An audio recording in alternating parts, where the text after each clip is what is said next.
तो उस समय सबसे पहले जजियागढ़ का विरोध जोगी दास और वीर भान नाम के दो सपूत थे, और ये दोनों सतनामी थे। लेकिन आप लोग जान के ताजुब हो जाएंगे आज कि ये कैसे सतनामी थे। ये ठाकुर वंश में पैदा लिए थे, लेकिन सतनाम को ग्रहण करके गुरु के रास्ते में चल के वो सतनामी बने थे। तो वो कौन थे?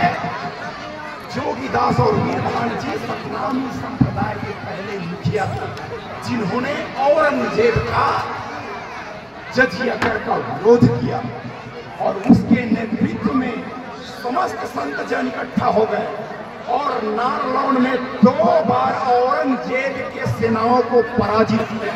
2 बार। औरंगजेब उस समय कितने बड़े शासक थे, इतिहास के जानकार लोग समझते हैं। उसको 2 बार पराजित किए थे, लेकिन तीसरे बार औरंगजेब ने अपना उस लड़ाई का नेतृत्व खुद किया था। राजा, उतना बड़ा राजा, वो लड़ाई के मैदान में आ गए थे, और क्या सहारा लिया था?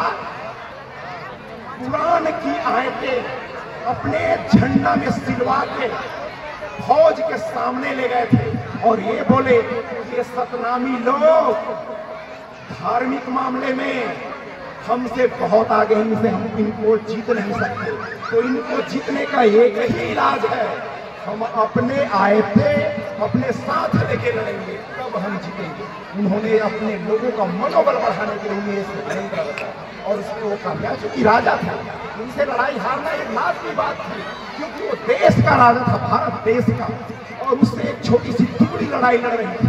लेकिन उनकी सतनामियत, उनकी एकता, और जो एक संगठन के आधार पर लड़ाई लड़ रहे थे जोगीदास जी, उसमें वो 2 बार जीत हुए थे, लेकिन तीसरी बार वो हार का मुंह देखे बेचारे। और उसी बीच में जो वहाँ के लोग थे, कई टुकड़ी में, कोई यूपी चले गए, कोई झारखंड चले गए, कोई छत्तीसगढ़ आ गए, कोई एमपी आ गए, कोई उड़ीसा आ गए, महाराष्ट्र चले गए।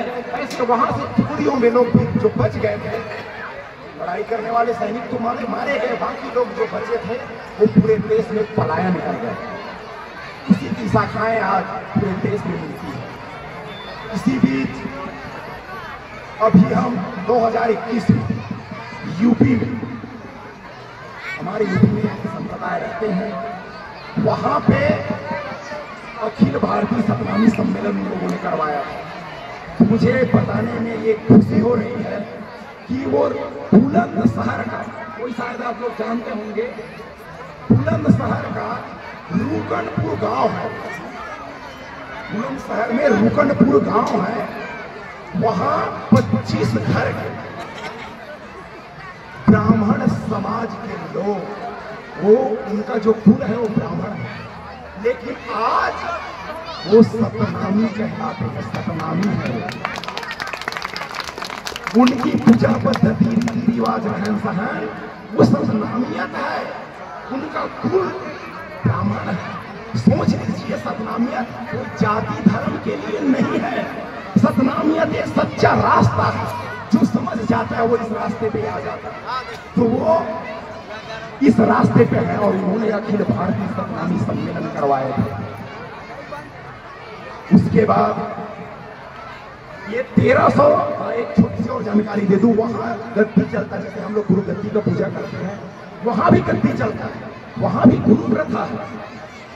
वहां गद्दी 1316 से चला आ रहा है, 1316 से, और हमारे गुरु घासीदास जी का अवतरण हुआ था 1756।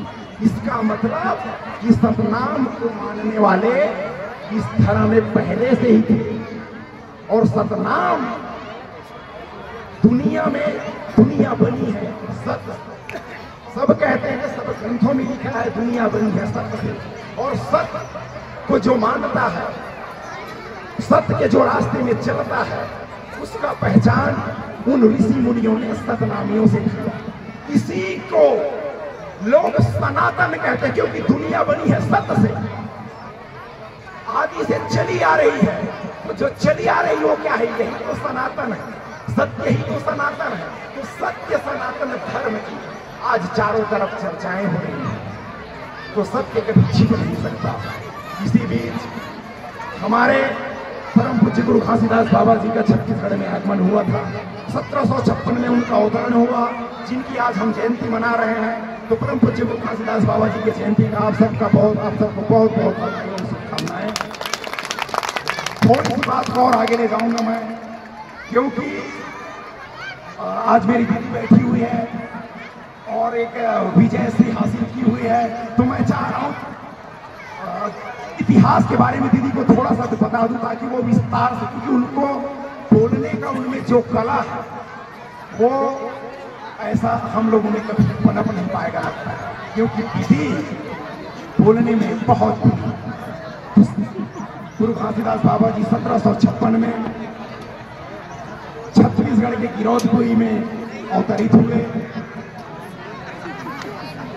उस बीच अंग्रेजों का पूरे देश में शासन था।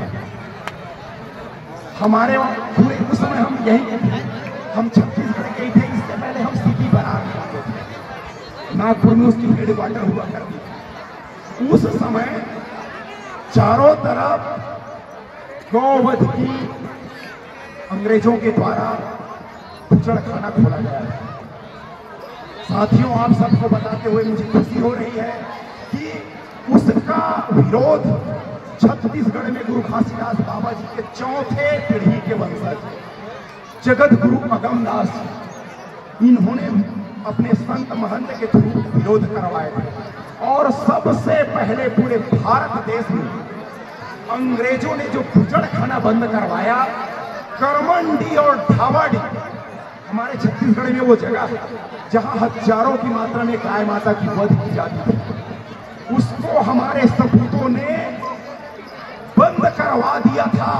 ये इतिहास में दर्ज है और पूरे इंडिया में अंग्रेजों ने कहीं भी बंद नहीं किया था, लेकिन छत्तीसगढ़ में गौवध को काश उस समय हमारे अन्य प्रदेशों के लोग उस नेतृत्व को स्वीकार कर लिए होते तो आज पूर्ण रूप से गौवध बंद हो गई होती हमारे भारत में। तो इस तरह से हमारा समाज देश की रक्षा के लिए, समाज की रक्षा के लिए, धर्म संस्कृति के लिए अपना योगदान देते आया है। हमारा समाज मेहनत का समाज है दीदी। हमारा समाज छल कपट से दूर है। आप जानते हैं गुरु जी ने हमें 7 संदेश दिए हैं और प्रयास करते हैं कि हम उस 7 संदेशों में से जितना हो सके पालन करें, उन रास्ते में चलें। उसके बावजूद भी परेशानियां